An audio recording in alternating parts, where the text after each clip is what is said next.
Buenas tardes, hermanos y amigos. Soy el pastor Gamaliel de Mexicali, Baja California, México. Estoy en la tarea de subir los audios de un intercambio sobre profecía bíblica entre un amigo mío de Chile, el profesor Rodrigo Holguín, maestro de teología, y un servidor. Vamos a tocar el tema escatológico. El profesor Rodrigo me invitó a su canal de Sello, la congregación, sabiendo que yo soy post-tribulacionista, es decir, sostengo la tesis que la iglesia será arrebatada y los muertos resucitarán hasta el final, en la venida visible del Señor, la única. Mientras que Rodrigo sostiene la postura pretribulacionista, es decir, que la iglesia es arrebatada antes de la gran tribulación. El profesor está haciendo un trabajo de unificar posturas. Esta grabación la voy a poner íntegra como se va dando, sin comentario alguno adicional. Se va a poner muy bueno. Esto no llega a un debate, es un intercambio sano que les invito a escuchar. Va para largo, pero vale la pena. Bien, aquí va la primera parte de lo que hemos logrado en este intercambio. Que lo disfruten, hermanos. Bueno, mis hermanos, bendiciones, saludos a todos, que tengan un gran día de parte de Dios. Hoy hemos programado con el pastor Gamaliel una charla bastante interesante que nos compete a todos en el ámbito de la teología escatológica. Bueno, ahora sí, estamos listos. Bendiciones, saludos a todos, bienvenidos al canal de la congregación. Hemos coordinado con el pastor Gamaliel una charla dentro de lo que es el ámbito de la teología escatológica, de las cosas que van a suceder, de las cosas futuras, dentro de la línea apocalíptica de Daniel y Apocalipsis. Lo que hemos propuesto con el pastor Gamaliel es una serie de van a ser 4 charlas diferentes sobre el ámbito de la escatología. Hay 2 posturas, el pastor Gamaliel maneja bien la postura post-tribulacionista. No sé cuál será, si será tradicional o reformada, probablemente creo que es reformada, y por acá su humilde servidor la postura la manejo bien, y la postura reformada. Hay 2 posturas, las tradicionales y las reformadas. Las tradicionales son las que se aprenden en las diferentes escuelas de teología, las escuelas pre y post-tribulacionistas. Me gustaría que hubiesen escuelas que fueran abiertas y que enseñaran ambas posturas, para que la gente tuviera un concepto de las dos. Lo que vamos a hacer es, simplemente el pastor Gamaliel va a exponer de principio a final el ámbito post-tribulacionista, y yo voy a poner el pretribulacionista. Se van a hacer las grabaciones, después se va a terminar la grabación, posteriormente vamos a abordar el tema de preguntas y respuestas. El día de mañana, si Dios lo permite, o otro día, o a la noche, abordaremos el tema de las preguntas y respuestas. ¿Qué es lo que es? Donde yo voy a escuchar el audio con detalle del pastor Gamaliel, voy a ir haciendo un pack de preguntas y hacerle preguntas a él, y él viceversa va a tener una parte de preguntas donde yo las voy a anotar, las vamos a registrar, y después vamos a pasar un tercer programa donde se van a responder esa pregunta, las preguntas no se van a responder. Y después, la última propuesta sería un cuarto programa donde vamos a mediar, ¿no es cierto?, y tratar de ver cuál postura tiene más apego bíblico, cuál de estas 2 posturas tiene apego bíblico y cuáles preguntas no pudo responder una u otra postura, ¿no? Esos son un poco el desafío que tenemos por delante. Así que es un sano ejercicio que estamos haciendo de análisis de doctrina. Pastor Gamaliel desde Mexicali, y por acá Rodrigo Holguín desde Chile, Argentina, Chile, Rancagua, y con mi hija, como siempre, de fondo, ahí con su voz y comentarios. Pastor Gamaliel, bendiciones. Adelante, Cam. Buenos días, profesor. No entendí, profe, si me toca hoy, cuánto tiempo, si usted también va a exponer hoy, cuánto tiempo. Mañana probablemente no, profesor. Bueno, yo digo que sí, pero en la venta de la ropa, imagínese usted, me van a sacar de frecuencia, ¿no? Dígame el tiempo que tengo y si va a hablar hoy también usted, cambio. No, le voy a colocar tiempo. Profesor, esta última intervención suya salió muy así distorsionada, no le entendí, nomás le entendí que había tiempo, salió así, no sé si a los demás escucharon así. A ver, diga otra vez algo, cambio. Ok, ¿me está copiando bien, cambio? Ahí perfecto. Perfecto, profesor. Bien, entonces puedo comenzar más o menos a exponer lo que yo creo del punto. Y corrido, ¿no? ¿Es corrido, profesor? Corrido mi planteamiento. O en otro programa las preguntas. Es así, ¿verdad? Cambio. Correcto, tiene todo el tiempo y toda la disposición, lo vamos a escuchar. Mi trabajo va a ser escucharlo y por acá ya tengo una libreta de apuntes para ir viendo todos los textos y demás para después ir haciendo el correcto cuestionamiento, ¿no? Así que en plena libertad, yo lo voy a escuchar y no hay límites de tiempo, no se sienta presionado ni el tiempo ni nada, sino creo que es una exposición bien amplia.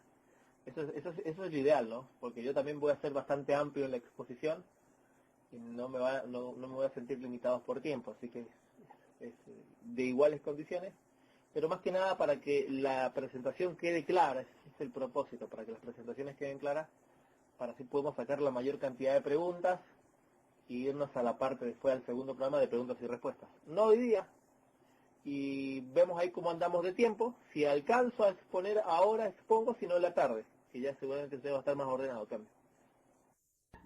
Correcto, profesor. Bueno, le anticipo que no soy muy exhaustivo yo en la charla. Para eso necesitaría pues darle la charla a mi gente acá y detalle tras detalle, pero sí puedo dar un punto general de lo que creo. Buenos días, hermanos y amigos. El profesor me invita a exponer lo que creo yo respecto de las cosas futuras. El profesor me conoció y me invitó al canal sabiendo que yo soy post-tribulacionista. Y hemos hecho amistad. El otro día tratamos de hacer un pequeño debate con el pastor Osvaldo,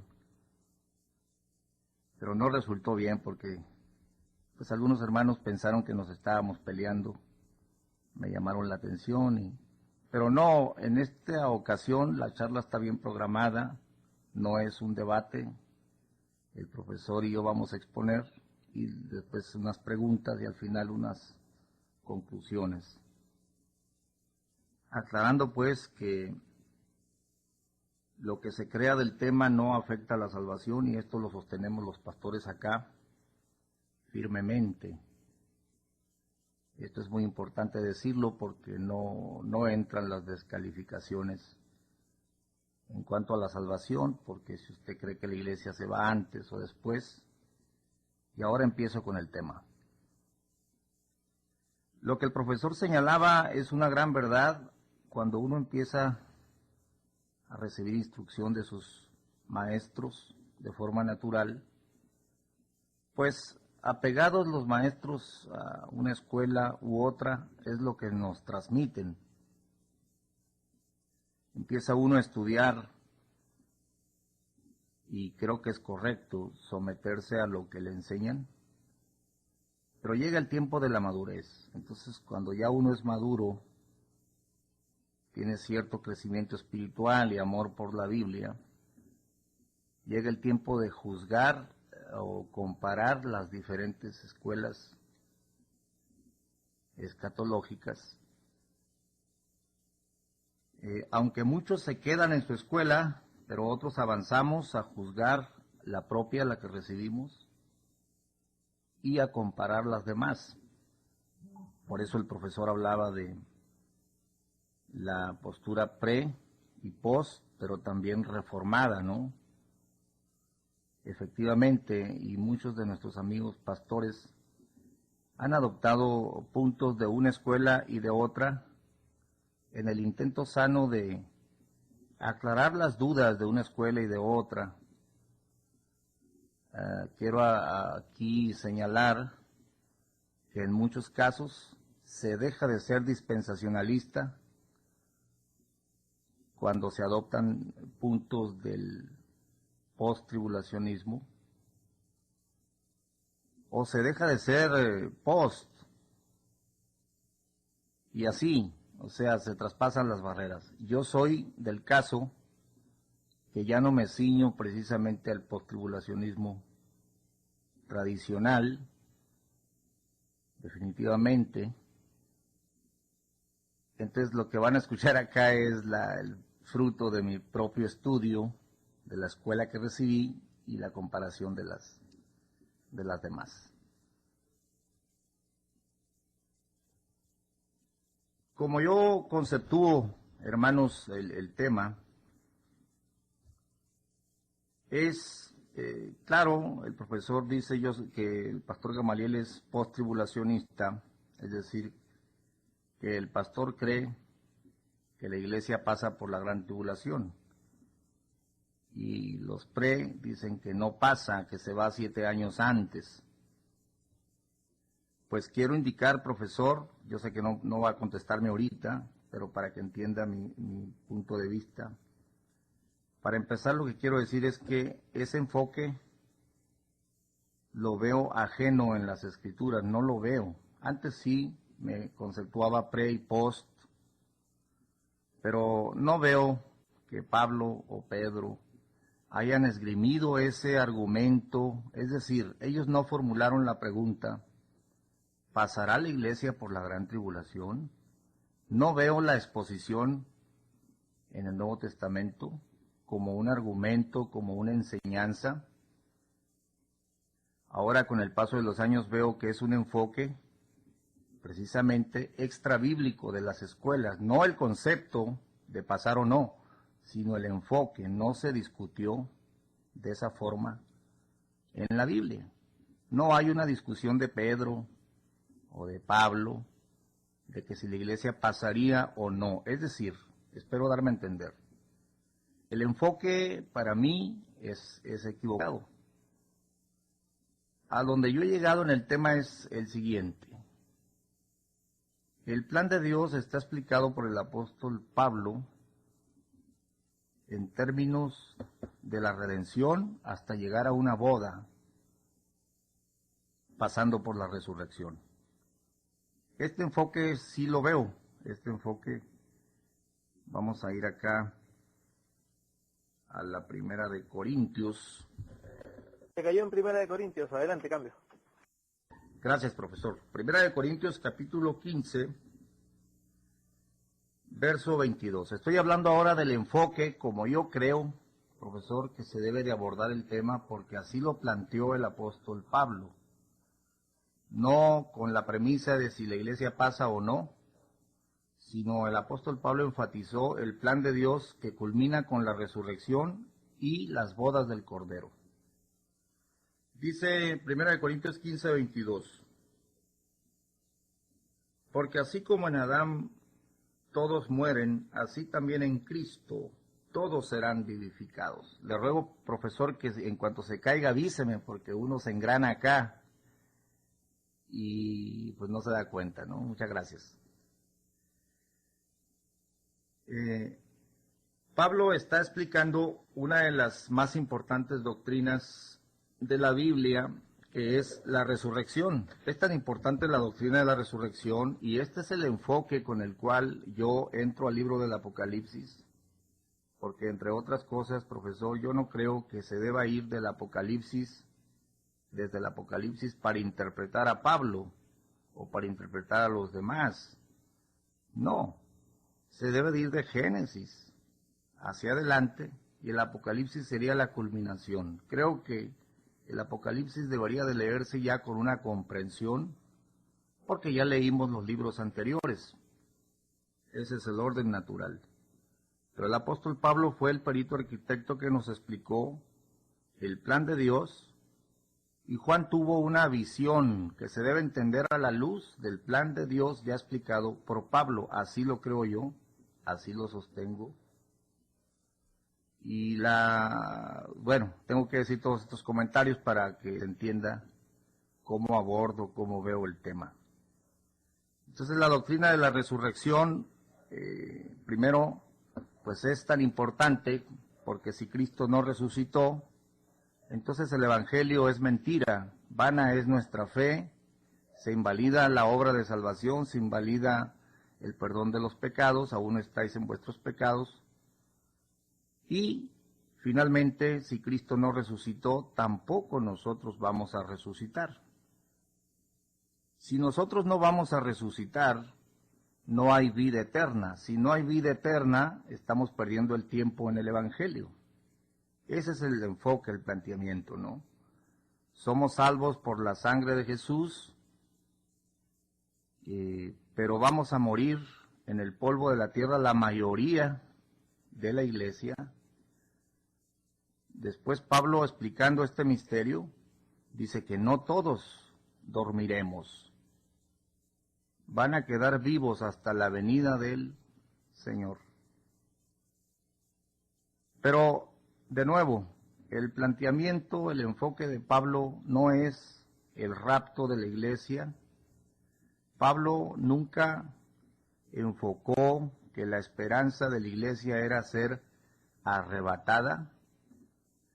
Aún en el pasaje de Tesalonicenses, cuando se menciona el arrebatamiento de los vivos, se menciona de forma secundaria. El tema que estaba tratando ahí el apóstol Pablo no era el arrebatamiento, sino la resurrección. No queremos, hermanos, que ignoréis acerca de los que duermen. Y explica un misterio, que habrá vivos, algunos quedarán vivos hasta la venida del Señor, pero que primero deben de resucitar los muertos en Jesús, y los que queden vivos serán transformados. Pero el enfoque no es el rapto o que nos vamos, el enfoque es el misterio de la resurrección. Ahora volviendo aquí a 1 Corintios capítulo 15, porque así como en Adán todos mueren, así también en Cristo todos serán vivificados. El apóstol está asegurando que justos e injustos, santos y pecadores, todos van a resucitar. Pero en el verso 23 nos habla del orden.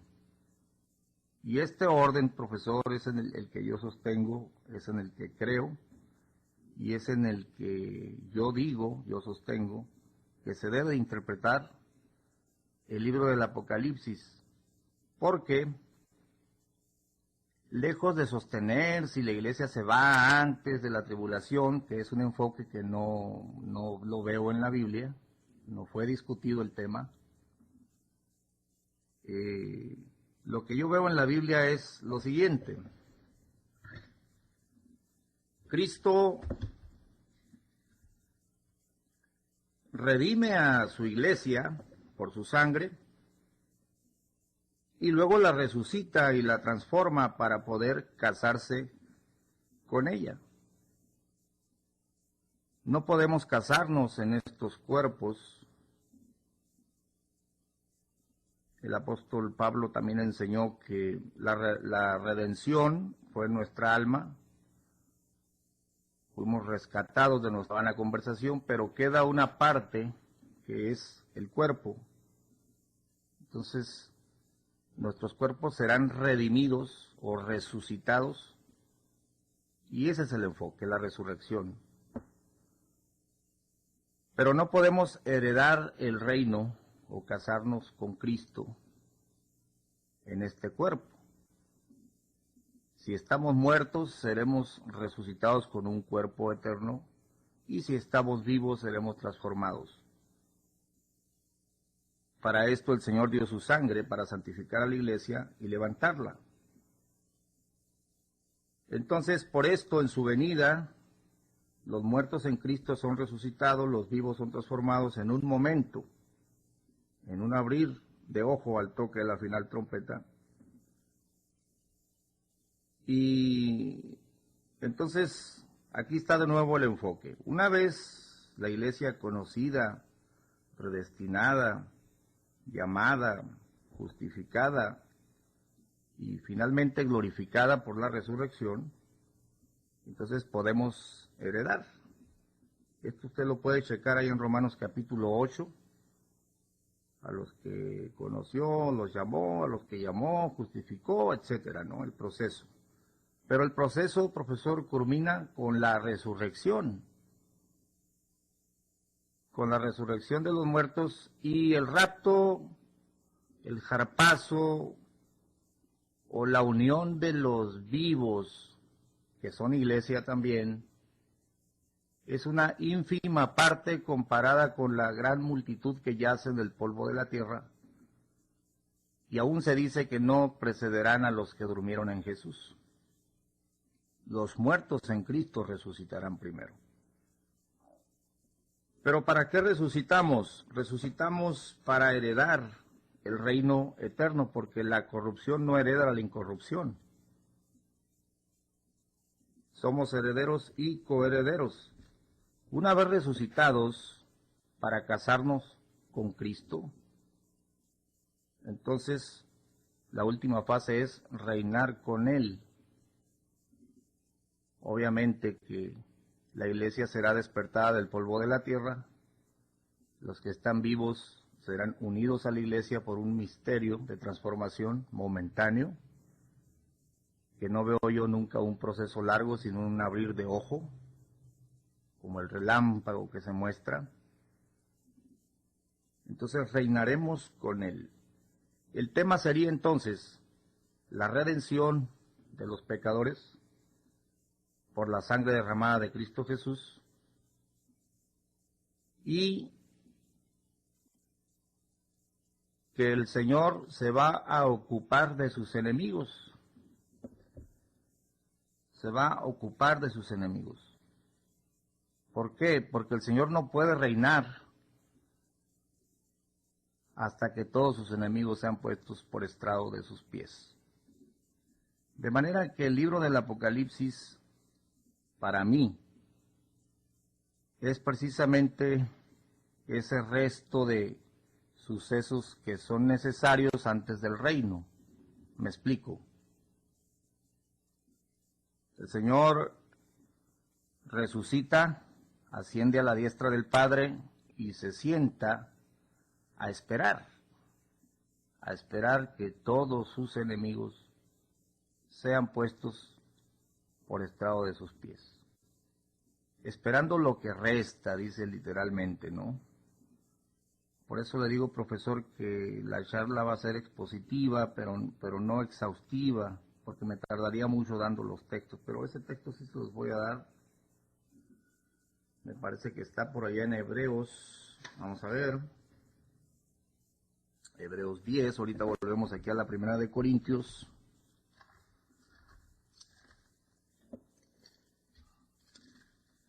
Hebreos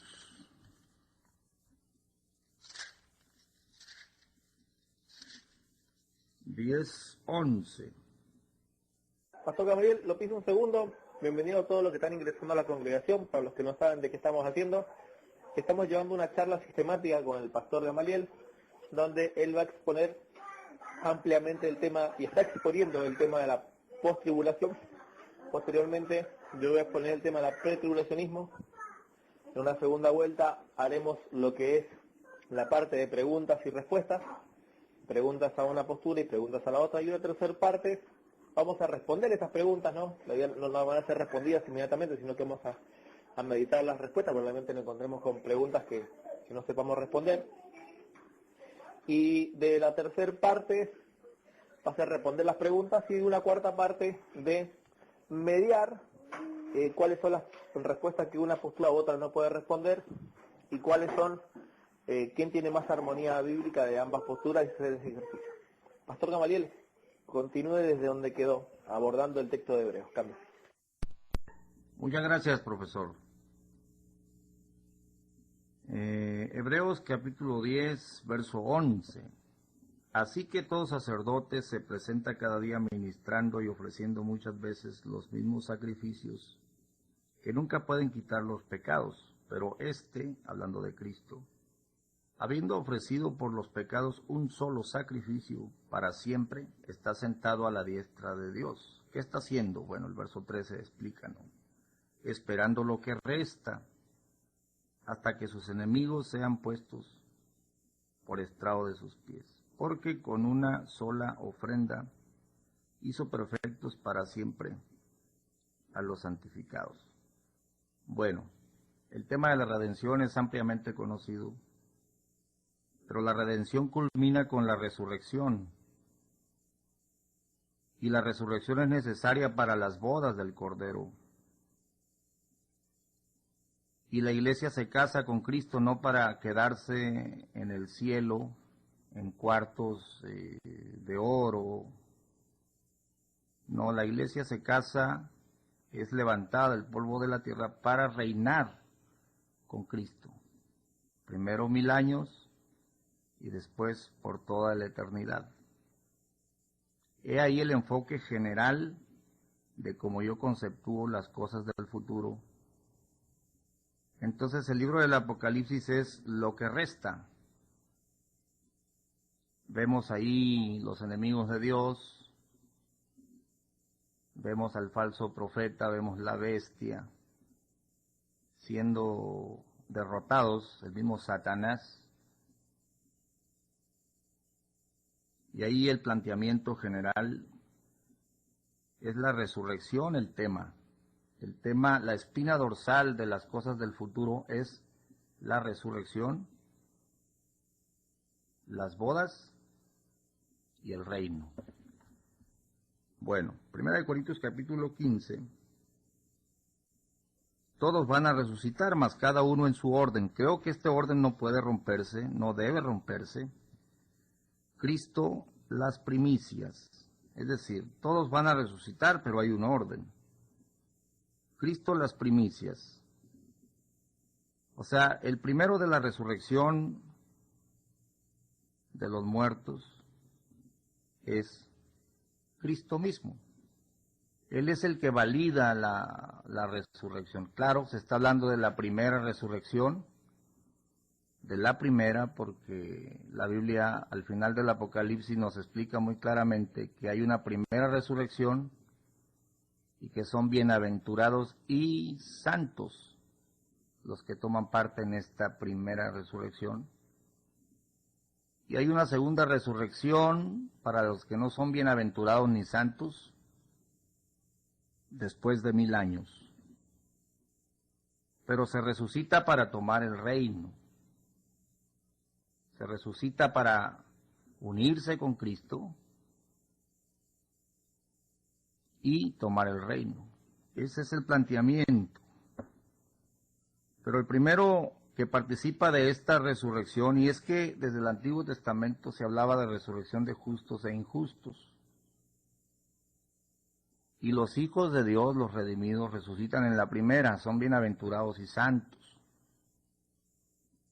Pero el que activa esta primera resurrección, que es en un abrir de ojo al toque de la final trompeta, es Cristo mismo. Si Cristo no resucitó, tampoco la iglesia va a resucitar. Pero entonces Él es el primero, o las primicias de esta resurrección. Esta resurrección para vida tiene varios apelativos o adjetivos a través de toda la Escritura. Por ejemplo, se le llama como la mejor resurrección.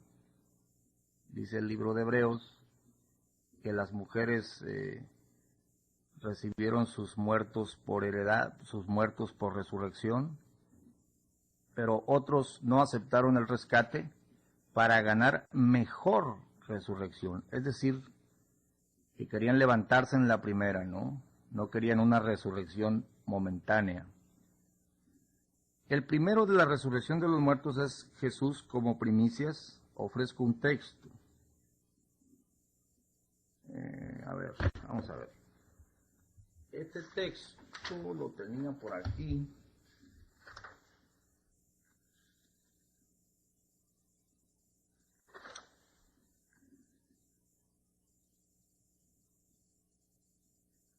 Hechos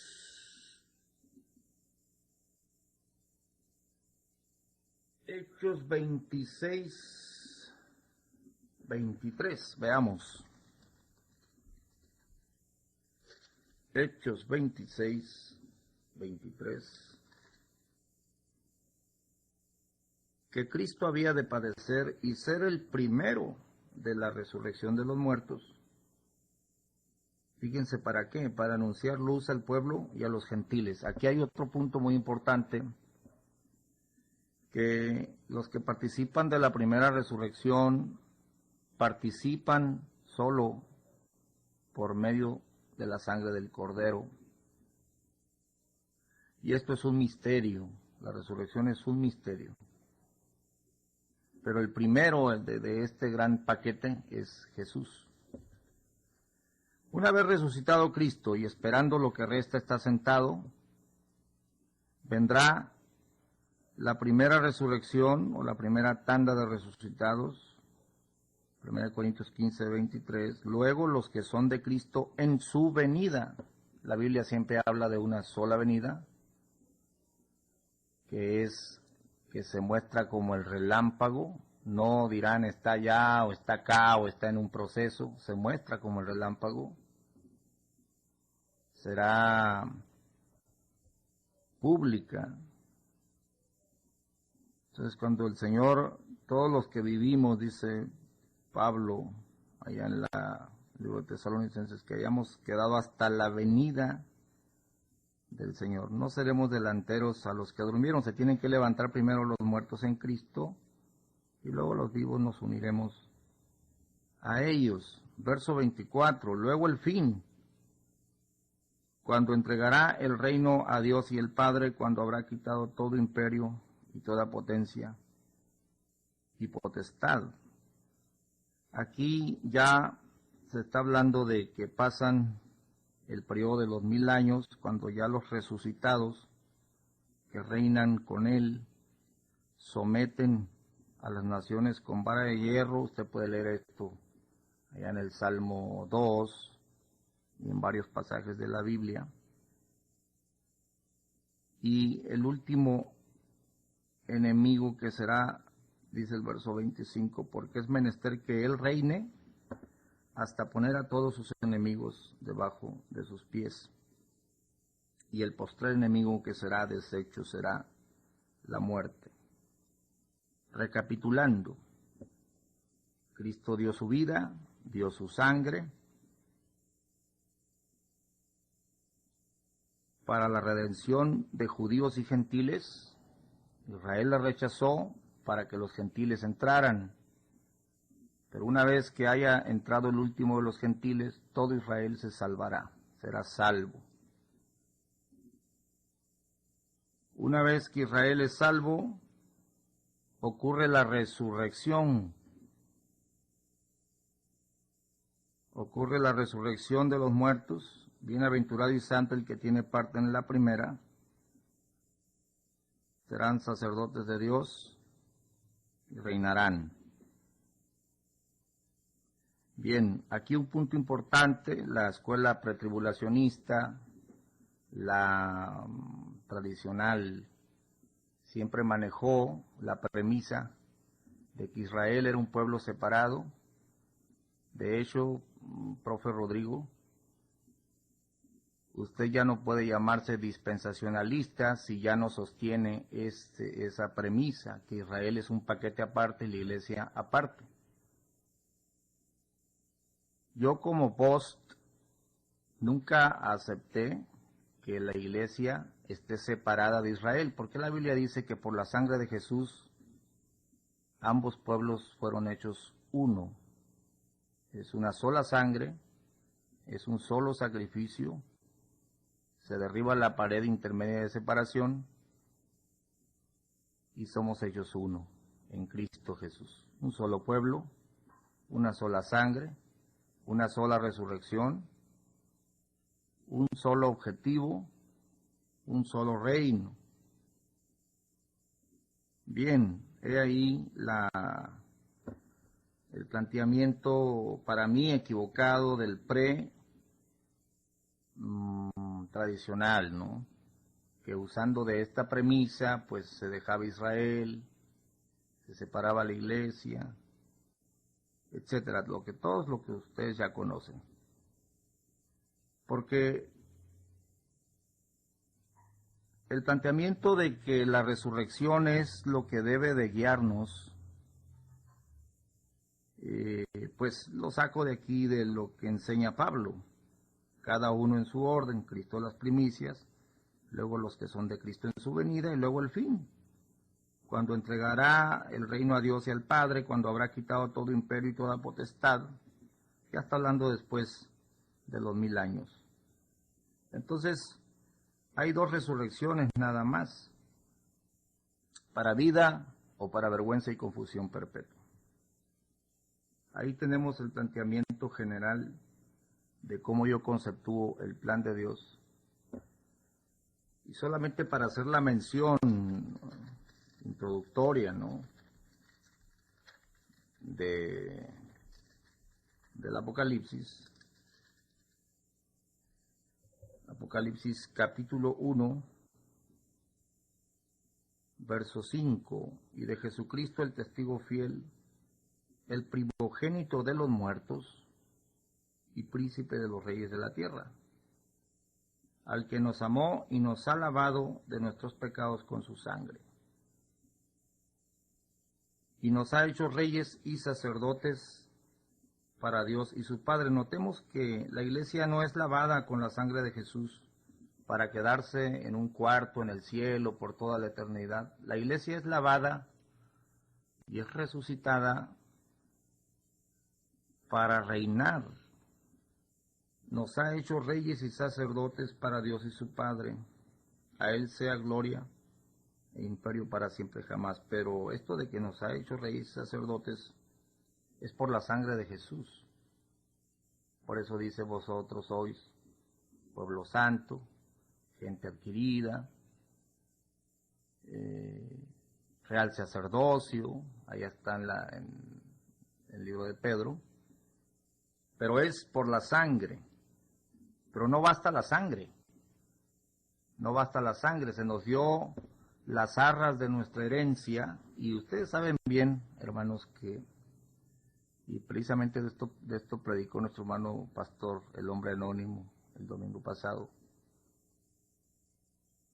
A nosotros se nos ha dado las arras o las primicias del Espíritu, porque al final de cuentas lo que va a levantar a la iglesia del polvo de la tierra es el mismo Espíritu que resucitó a Cristo Jesús. Tenemos que ser de la calidad de su cuerpo, como es Él, a su semejanza, para poder verle.